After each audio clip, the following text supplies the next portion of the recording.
Hi friends, welcome back.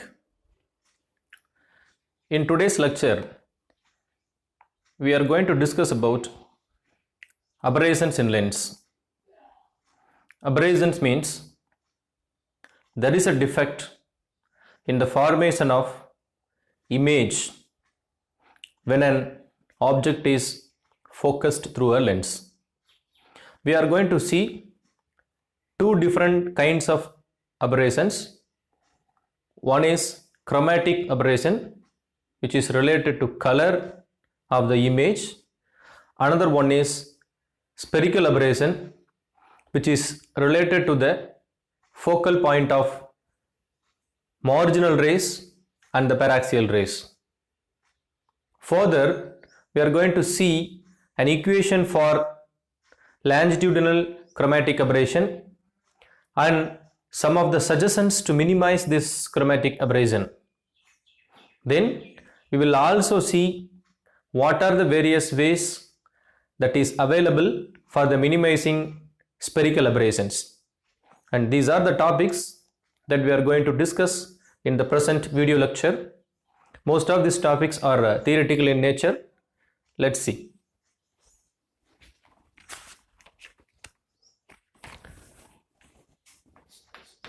Aberrations in lens.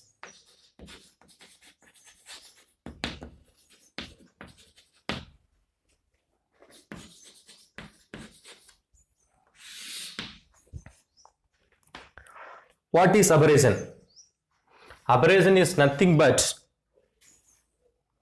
when an object is formed as an image after the light ray from the object passes through a lens, and this object and the image should be one and the same. But there may be some deviations. Deviations in size, deviation in shape, deviation in position, and deviation in color. Right? So there may be some deviation from the originally expected image, that is theoretically defined image, right? So if there are some deviations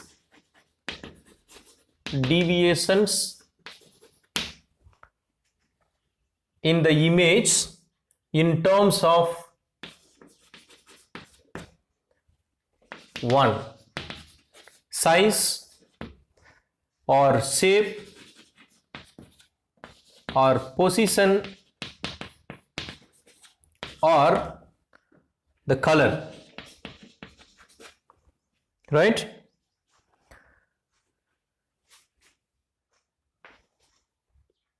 Theoretically, we could able to define the size of the image, the shape of the image, the position of the image, and color of the image, right? If in the practical sense, in the actual sense, if there exists any deviation in terms of size, shape, position, and color, then it is said to be aberrations produced by the lens, right? Aberration produced by the lens. And in our topic, we are going to cover two types of aberration. One is chromatic aberration, which is related to color of the formed image. Second one is spherical aberration, that is related to position of the formed image. We are going to see color and position. Okay, let's see what is chromatic aberration.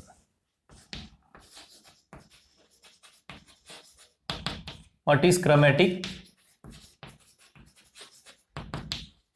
aberration? As I said, chromatic aberration is related with the color, deviations in the color of the framed image. What causes the chromatic aberration? See, if you consider a prism, if a white light passed through it, what will happen? Guess? Yes. Instead of traveling straight, this white light undergoes deviation. Your first guess is correct. What happens further? Exactly. This white light splits up into its constituent colors. Right? Why? Dispersion occurs. Okay? This light is getting diffracted. Right? There exists an refraction within this. Refraction happens within the prism, but the refractive index is different for different colors. White light consisting of multiple colors, and the refractive index that determines how much this will be getting deviated. The light, the splitted constituents colors will getting deviated from its original line of direction. How much angle it will be deviated, that is depending upon the wavelength of the color, right? So refractive index depending upon the wavelength, and that is related to chromatic aberration here. So the lenses are made up of different kinds of glass materials like crown or flint material, right? When a white light passes through this lens, glass material, this lens will act like a prism in some sense, so that when a white light passes through the lens, it undergoes refraction, and that depends on wavelength. White light consisting of multiple colors, so which have multiple wavelength, so that the formed image of different colors may not be occur at the same place. Different colors will focus on different place after refraction through the lens. Okay, so that this aberration is caused due to the variation of refractive index, variation of refractive index with the wavelength of the lights, with the wavelength lambda of the light. Here we are using white light. We are assuming that white light that is coming from an object which is consisting of multiple colors, so that there are different lambdas which create different focal point in the end. Okay, so that in the image, instead of single focused point, there exists a blurred image. There exists a defect of colored image, right? It is called chromatic aberration. This is called chromatic aberration. But at the same time, in the same lens, if you are using a monochromatic light, that is a light with single color, then there will be no aberrations. It will create a single focus point. That is, the chromatic aberrations will be removed if you use monochromatic light.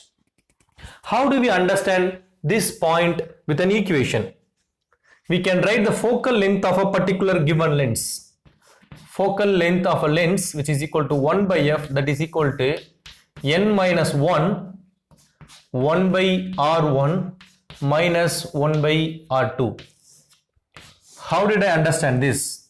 If there is a lens, convex lens, then so this side you can extend, you will get, right? You can extend a sphere. This side also you can extend a sphere, right? And you can write radius of the sphere for first lens and radius of the sphere for second lens, right? So for this curvature, this is radius, this is r2. For this curvature, from this point to, from here to here, right, up to this point, this is r1. For this lens, from this point to here, this is r2, right? And this is a glass material. It is a glass material. It has a particular refractive index n. And now the focal length of this lens can be written as product of n minus 1 and the difference between 1 by R1 minus 1 by R2, where R1, R2 are the radius of curvature of these two lenses, right? Two curvature of lenses, right? So this is the equation. Now you see this n will be vary for different colors. N becomes NV if you are passing violet color. It becomes NR if you pass red color. If it becomes NY if you pass yellow color. So that 1 by F will be different for different colors, because for different colors the refractive index will vary. That's why this chromatic aberrations occurs. How it occurs? Let's see how the longitudinal chromatic aberrations takes place.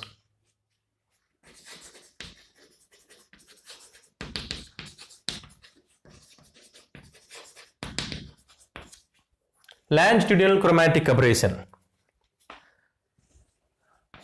It happens in longitudinal axis. First thing, let us consider a parallel beam of light. A parallel beam of light that is parallel to the principal axis, which comes from infinity, right? And it passes through the lens, and assume that this is a white light, and when this light passes through the lens, what happens?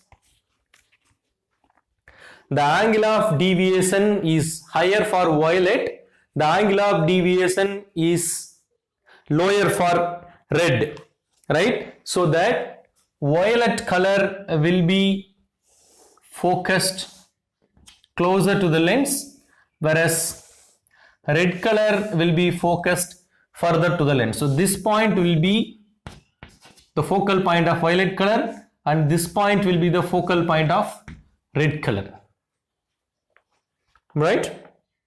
So when you imagine lens, violet will be deviated much when compared with red. So red gets little deviation when it is passed into a lens. When the lens shows the prismatic action, violet will be deviated much, so it's focused closest distance from the center of the curvature of the lens. Now, so this distance we can write the focal distance. This point is a focal point, and distance will be focal distance. Say we can, if it is capital Fe, then we can define this is small fe and small fr. Now the difference between fr minus fe, that is focal length of red color to focal length of violet color, the difference between them. So that is the measure. This difference is the measure of this aberration.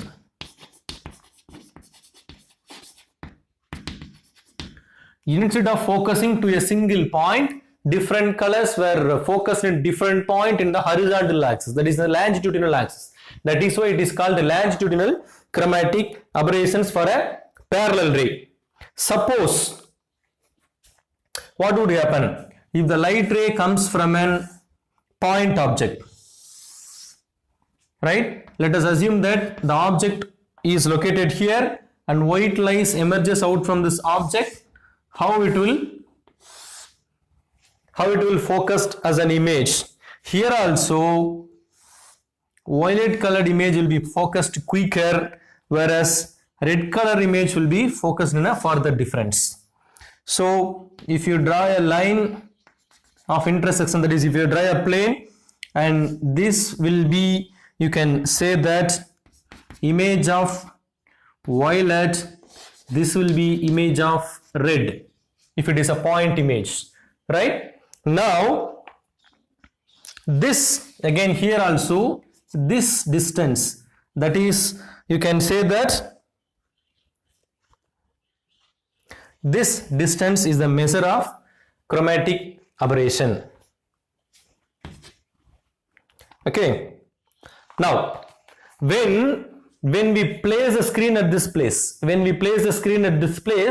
you can get only violet colored image, and if you place the screen at this place, only you will get red colored image. If there is an white point object here, this object is an white source, white point source, right? This white point source will have a point image of violet color here, red color here. And if you move the screen from violet to red color, you could able to observe a minimized colored image at some point. A least colored round shaped image at some point between IV and IR, and that is known as the circle of least confusion. That is called the circle of least confusion. That is a midpoint between the different colors, mean point between the different colors. And the diameter of the circle, that is the image, will be like this, right? There is a circled image, and the diameter of the of the circle will tell you how the chromatic aberration is, how the extent this chromatic aberration occurs at that particular point. So this is the understanding point of longitudinal chromatic aberration. Let's write an equation for that. Let's write an expression for longitudinal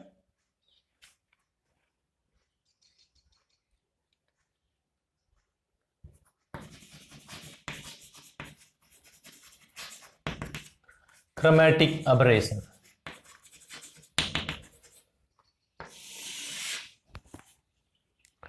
So let us starting from this equation. Focal length of a given lens is this as equation 1. Now this focal length will be differ for different colors. Let me write the focal length of the violet color as NV minus 1 by R1 minus 1 by R2. This is equation 2. Then focal length of red color as NR minus 1 by R1 minus 1 by R2, equation 3, and yellow color NY minus 1 by R1 minus 1 by R2, equation number 4. Now subtract equation number 3 from equation number 2.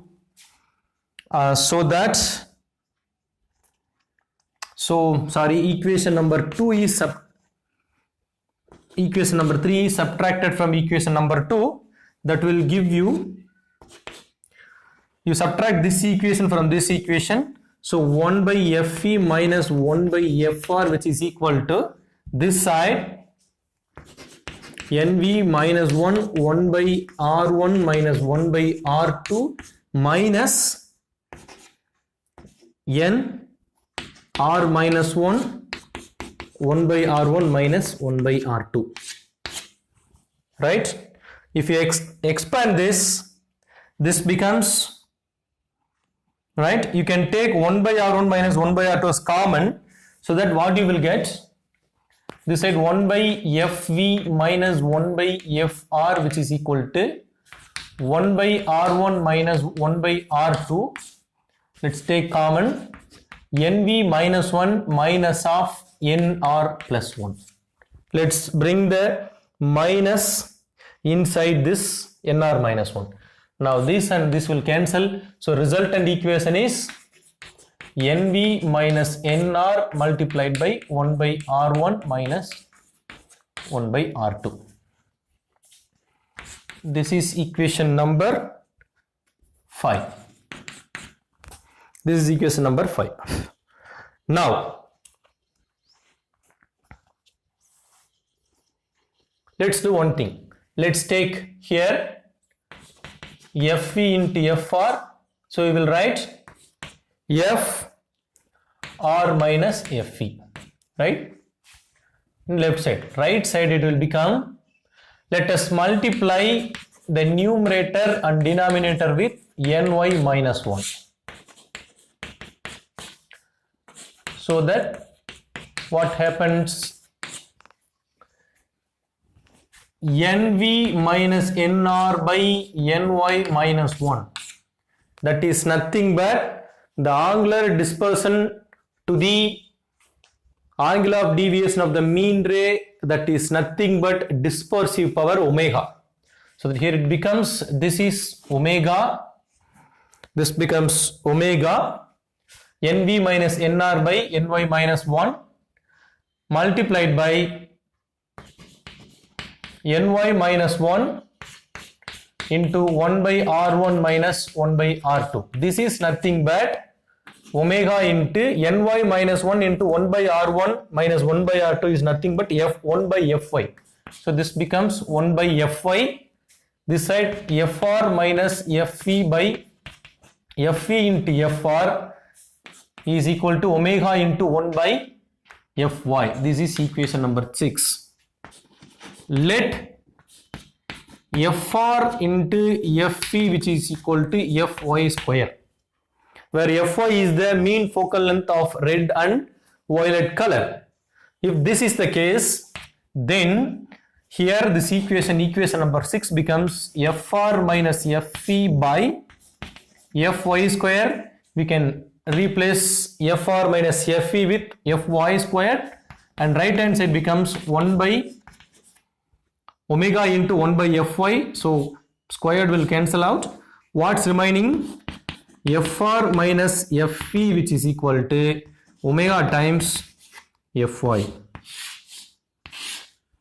So this is the expression for the chromatic aberration in the longitudinal axis.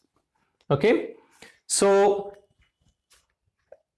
the extent of chromatic aberration which is based on the wavelength of the white light. Sorry, not wavelength, I mean dispersive power of the lens. It is based on the dispersive power of the lens. So this is how we can write a simple equation for the extent of chromatic aberrations of violet and red color for an convex lens for a parallel ray. How to remove that? Right? It is evident that if you are having a single lens, then there exists an chromatic aberration. So single lens, you couldn't able to remove the chromatic aberration when you are using an white light, so that you need to take some corrective measures. What is that? We can use double lens. We can use double lens. So we will have two different equation for focal lengths. We will set in such a way that we could able to remove this chromatic aberrations. There are two cases. To remove the chromatic aberrations, we can put two lenses in contact. Two lenses in contact or two lenses with finite differences. Two lenses with finite distance. This configuration, in order to remove, in order to avoid chromatic aberrations, you can use two lenses which are in contact like this. Two lenses in contact. So this configuration is used in telescopic objectives. Telescopic objectives. And this two lenses with finite distance, that is, there is a lens here and there is another lens here, there is a finite distance d. This configuration is used on the eyepieces of the optical instruments. Eyepieces of the optical instruments. Right? So different configuration for removing chromatic aberrations will be used for different situations of applications. And such composition of lenses used to remove the chromatic aberrations is called achromatic system or achromatic combination of lenses. Fine. Now this is all about chromatic aberrations. Let's move on to spherical aberrations. So first topic, is over. Now let's move to spherical aberrations.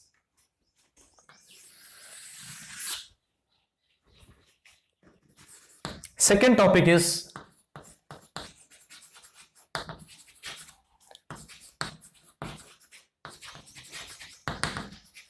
spherical aberration.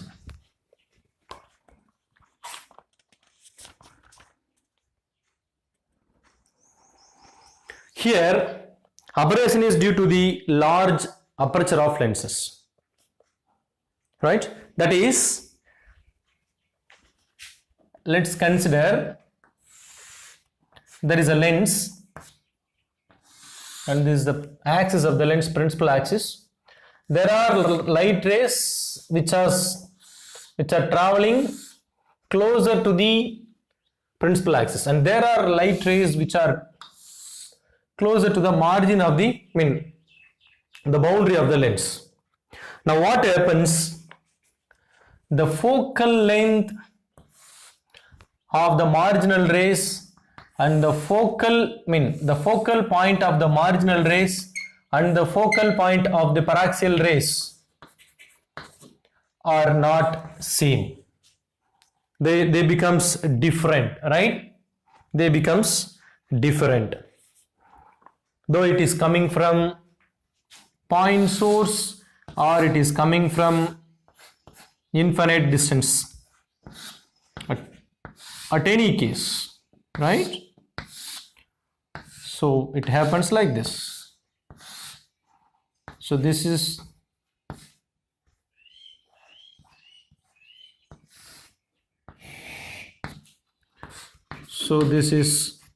image of the source by marginal rays. This is paraxial rays. It is the source, right? Using these two diagrams, we would be able to explain the spherical aberrations. That is the light ray coming from infinity and light ray coming from a point source from a finite distance from the lens. Now what happens if the light ray travels about the margin of the lens? If the lens aperture size is effectively very large, in that case what happens? The marginal rays focus at a point in the principal axis. At the same time, the rays coming parallel and which are very closer proximity to the principal axis focuses at a different point. So here SM stands for the light ray that is coming towards the margin and it is focused at this point, while SP is the focal point for the paraxial rays. The similar for the point sources. Now the difference between the image of the paraxial ray to the image of the marginal ray. This tells you the extent of spherical aberration. How much spherical aberration is present in a lens system could be able to explain with the difference between the focal points. So in simple words, the failure to form a point image for a point object on an axis by a lens is called spherical aberrations, right? Now the spherical aberration for a parallel ray for a convex lens is said to be positive. If it is an concave lens,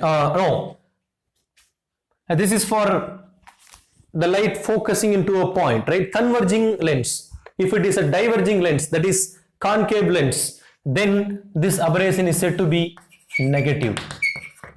For a convex lens, the spherical aberration is positive. For a convex lens, the spherical aberration is negative. What are the methods to remove this? Methods to minimize the spherical aberrations. So minimizing the spherical aberration.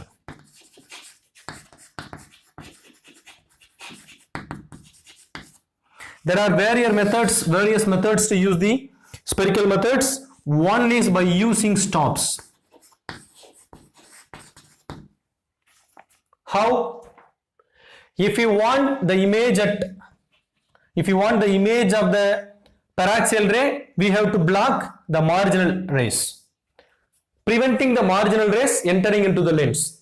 If you want the image of the marginal rays only, you can prevent the light ray of paraxial rays enter into the lens. How? We just put a block like this. That is, you are having a lens.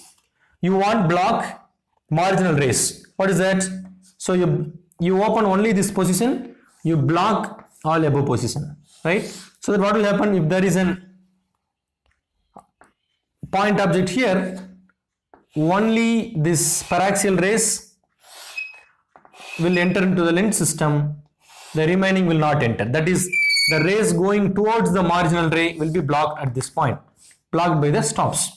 Suppose if I want only marginal rays, what I can do? I can apply stop here, right? This is stop here. So that stops means a non-transparent material that will prevent the passing of light through it. So there is a source, only it will allow the marginal light ray. So it will be focused here, right? So that these are stops. These are called stops. Opaque material. Stops are opaque material which prevents the light passing through it. So one way is using stops, so through which we can allow only the desired light ray. That is a paraxial ray or the marginal ray. Okay. Another thing, second point is using the two lenses separated by a finite distance.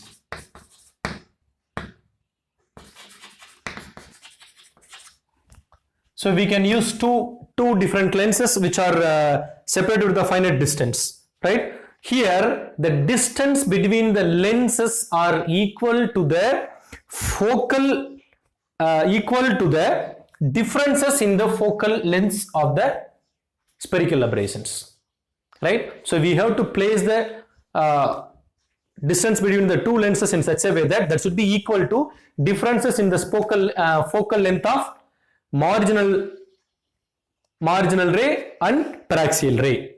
That is the condition to remove the spherical aberrations when we place two lenses separated by a finite distance. Third one is using aplanatic lens. We will see how aplanatic lens give you a proper image without aberrations. We will see a small derivation in the next lecture, but as of now you accept that aplanatic lenses, which is a special kind of lenses that is free from chromatic aberrations. And third one is using crossed lenses. Crossed lenses is nothing but it is a convex lens with the radius of curvature of two curvatures of lenses. There are two lenses, right? Generally we use R1, R2, these by having two different curvatures, right? One is like this, another one is like this. You could notice. So by changing the radius of curvature will differ for different lenses, and it will satisfy a particular condition, right? What is the condition for crossed lens? We will see now, right? We know that the equation for focal length is n minus 1 by r1 minus 1 by r2. 1 by r1 minus 1 by r2, where r1, r2 is the radius of curvature of these two sides of a convex lens. Now here the focal point of a particular lens system is depending, right, upon the radius of the curvature and refractive index. Hence this aberration will also, spherical aberration will also depending on wavelength of the light. Wavelength is related to refractive index, so that it is depending upon the, so that the spherical aberration depending upon the refractive index, one, and second is it is also depending upon the shape factor beta, right? Refractive index is n, shape factor beta is nothing but it is the ratio between the radius of the curvature R1 and R2. Okay, fine. For a material, if refractive index is 1.5. For a material, if the refractive index is 1.5, then the spherical aberration will be minimum if beta is equal to, right, R1 by R2, which is equal to minus 1 by 6. This is the condition, right? As I said little earlier, the spherical aberration, which is depends on the refractive index and shape factor beta, where beta is equal to ratio between R1 R2, which is a shape factor. For a lens system where the refractive index is 1.5, in that case, if the shape factor is minus 1 by 6, then the spherical aberration will be minimum, right? Now, a lens system, a convex lens system which satisfies this condition is called crossed lens, right? Fine. So by using the crossed lens, one can minimize the spherical aberrations. So there are 4 ways that we have discussed to minimize the spherical aberrations. One is using stops, another one is using 2 lenses separated by a finite distance. Stops we have explained using the diagram. In a separated, in a 2 lenses separated by a distance, the condition is the distance between these 2 lenses must be equal to the distance between the image of the marginal ray, image of the paraxial ray.